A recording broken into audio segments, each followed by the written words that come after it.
Good evening. Welcome to South Asia Newsline. I'm Yeshi Chonzom. Here are the top stories we are tracking for you on Wednesday, the 4th of November.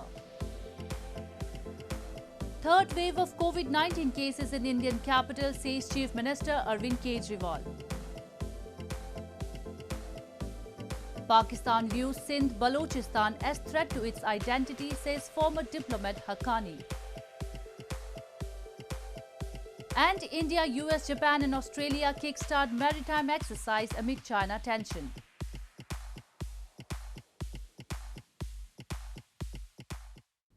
And now for all the details. India's COVID-19 caseload went past 8.3 million, while the number of recoveries surged to 7.6 million, pushing the national recovery rate to over 92% on Wednesday. Though the spread has slowed down since a September peak, cases are rising again in some parts of the country, including the capital, New Delhi.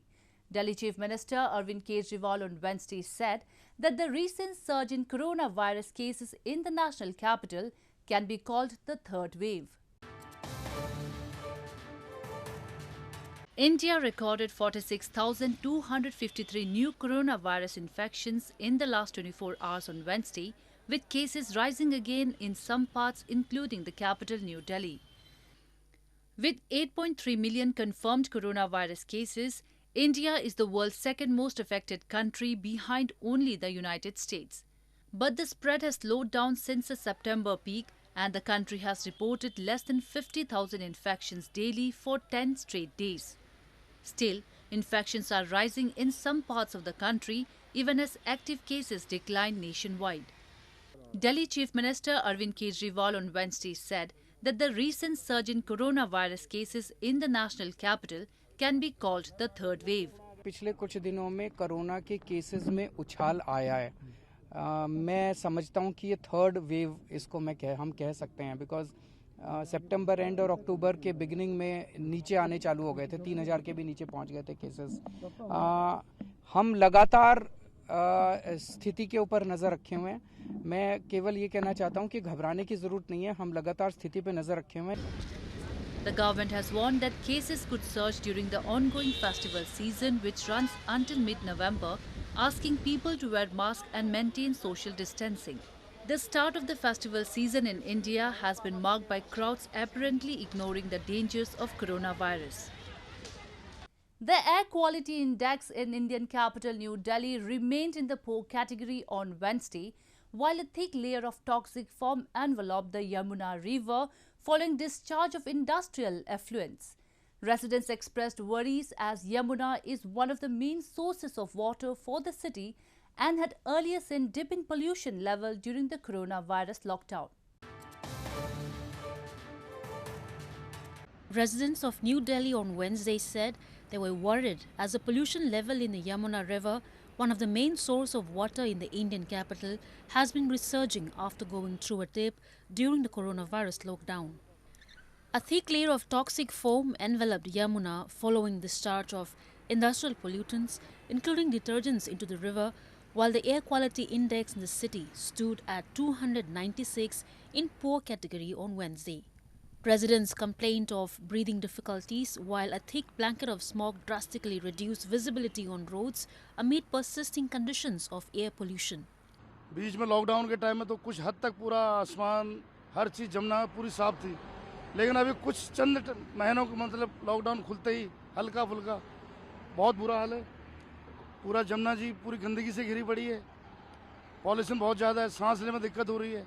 Experts say apart from the onset of winter season, still winds and dry weather around the national capital, vehicular pollution and stubble burning in neighbouring states are some of the key factors contributing to air pollution.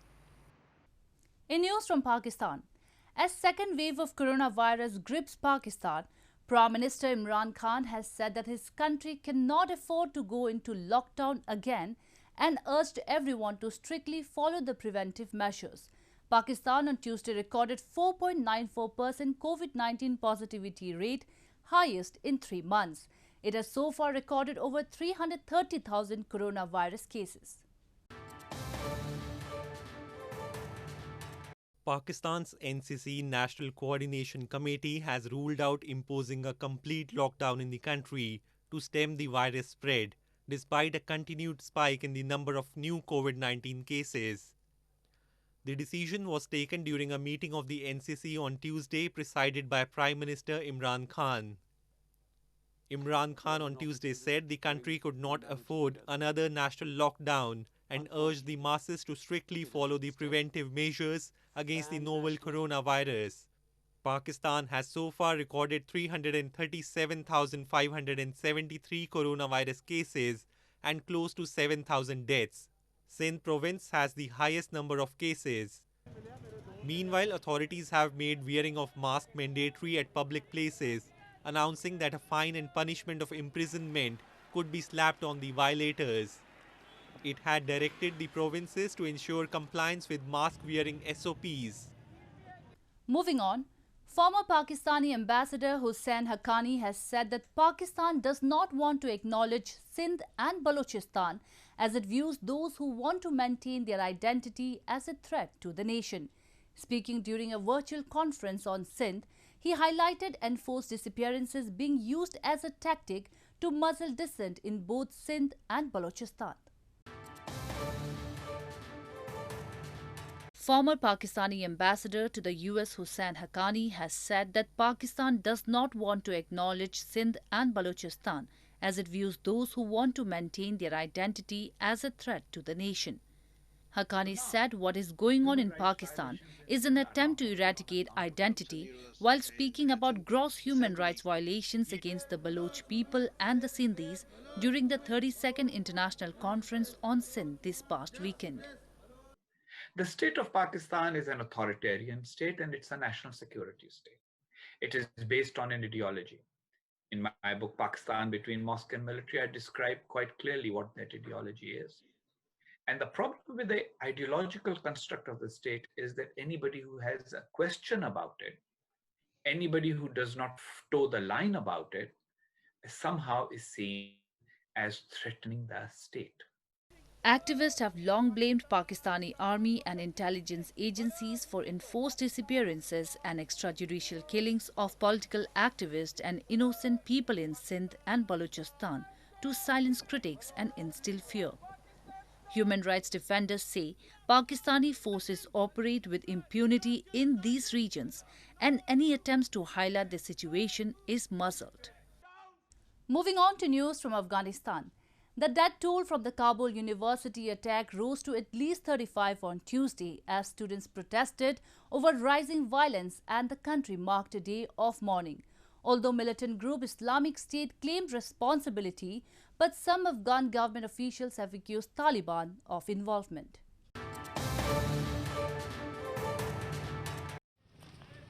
The death toll from an attack on Kabul University rose to at least 35. Reports suggested on Tuesday as students protested over the attack and the country marked a day of mourning. Gunmen barged into the university on Monday in what was the second attack on an educational institution in the Afghan capital in just over a week. Both the attacks have been claimed by the Islamic State militant group. Most of those killed were students and around 50 more people were wounded. The Taliban has denied any part in the attack, but some Afghan government officials, including First Vice President Amrullah Saleh, have accused Taliban of involvement, saying there are many evidences to prove the claim. Taliban spokesman Zabiullah Mujahid rejected the remarks by Saleh on Twitter and said it is an attempt to defame the Taliban.